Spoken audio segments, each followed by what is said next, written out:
Приветствую всех на своем канале. Ну вот и настал тот долгожданный день, когда нужно подводить итоги своего совместного проекта. А это значит, сегодня финал совместного проекта «Новогодний креатив».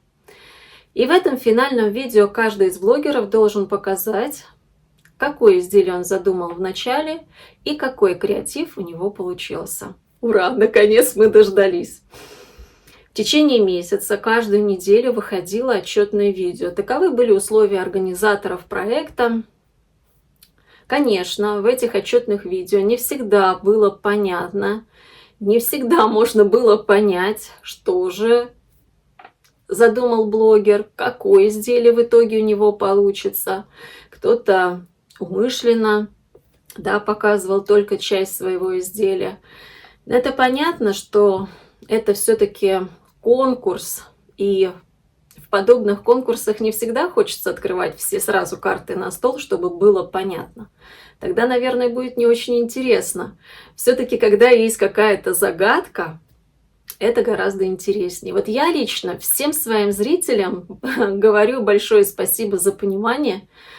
Конечно, очень любопытно и интересно. Мне самой было очень любопытно и интересно, просматривая ролики девочек, потому что я вот тоже, например, не все понимала до конца, как это будет вообще выглядеть в результате. Но тем и интереснее. Ну а сегодня все карты на стол, как говорят, да? Сегодня вы увидите 9, получается, креативных изделий. Я буду говорить конкретно за себя. Я в самом начале, когда вступала в проект, рассказывала идею о том, что для меня, лично для меня, что такое вообще креатив. Во-первых, креатив, в моем понимании, это что-то такое интересное, необычное.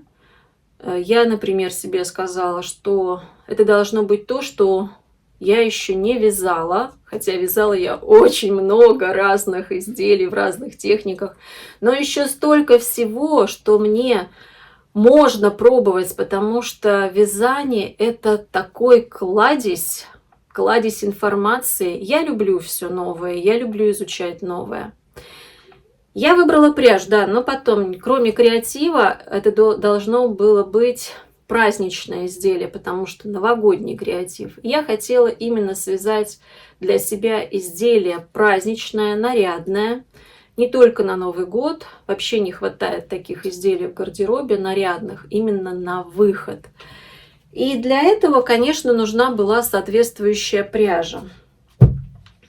Первая пряжа, которую я выбрала, вообще я изначально думала о другой пряже, но после связанного образца я поняла, что нет, не подойдет. И поэтому я стала искать пряжу, которая действительно подойдет под заявленный проект. Мне понравился вот этот золотой цвет.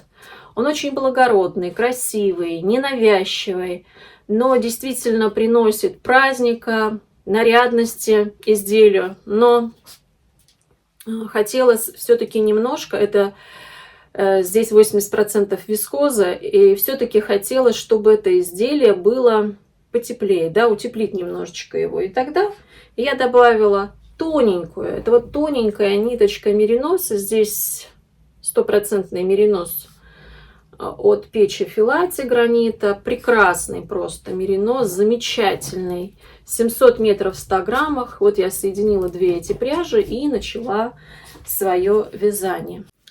Вот лично я очень люблю асимметричные изделия. И те, кто смотрит меня достаточно продолжительное время, те знают, что я в своих изделиях использую асимметричные узоры. Мне это очень нравится.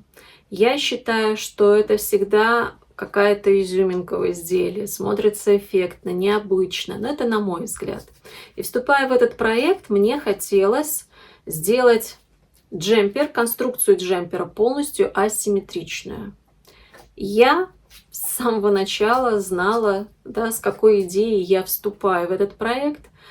Почему не сказала в самом начале, скажете вы? Да все очень просто. Я не знала, что у меня получится в итоге.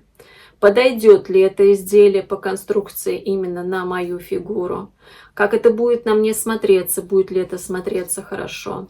Но когда уже вот все было готово, и я примерила, у меня была мама в гостях, она мне сказала: ничего себе!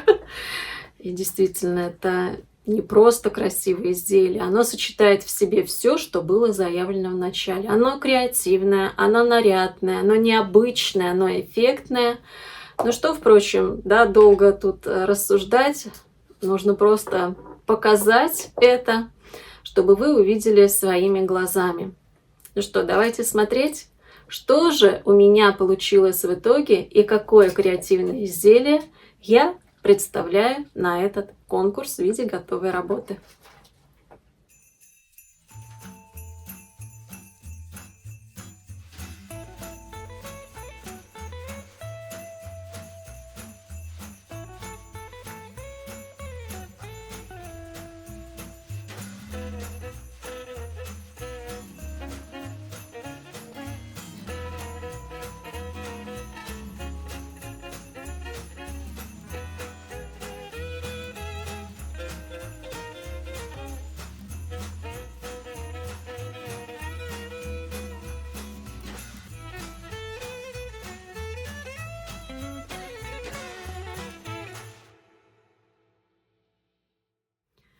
Вы увидели, как это изделие смотрится на мне. Действительно, как я и задумывала, это изделие получилось нарядным, и я с удовольствием буду надевать его на мероприятия, которые требуют такого эффектного образа, нарядного образа. И я думаю, что возникнут вопросы, и, так скажем, на опережение я дам ответ. А удобно ли в подобном изделии ходить? Я в этом изделии отходила, уже надевала его дважды. Первый раз, когда у меня была фотосессия, и второй раз, когда у нас был, у моих учеников был новогодний праздник в школе. Поэтому у меня и два образа. Что я хочу вам сказать?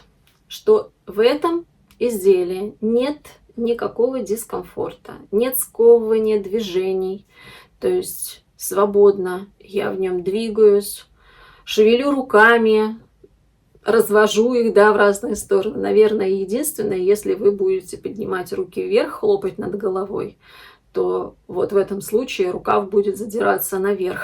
Но я не знаю, да, как часто мы это делаем. А в целом вообще абсолютно никакого дискомфорта. Мне очень удобно. Если бы было неудобно, я бы об этом сказала. У меня был действительно такой вопрос, а будет ли удобно в этом изделии? Все замечательно. Даже надевая верхнюю одежду. Единственное, да, что рукава, они немножечко поднимаются, но в этом ничего страшного нет. Здесь ничего не щемит под мышками. Абсолютно. Но здесь самое важное — это подобрать нужную пряжу. Не такая, чтобы колом стояла. Я в самом начале говорила, что мне нужна пряжа, которая имеет эффект текучести. Почему я выбрала, да, вот этот вискозный шнурок. Мне, кстати, очень понравилась эта пряжа. Думаю, что буду пробовать еще вязать, только в другом цвете. Ну что, мои дорогие, итоги подведены. Мои личные итоги. Теперь я буду ждать оценки своей работы. И от вас мне хочется услышать в комментариях ваше мнение, мнение моих зрителей. А также я буду ждать оценки от нашего жюри, наших спонсоров, насколько им понравится моя работа. Ну что ж, благодарю всех вас за внимание, а я с вами прощаюсь, надеюсь, совсем ненадолго. До новых встреч. Пока-пока.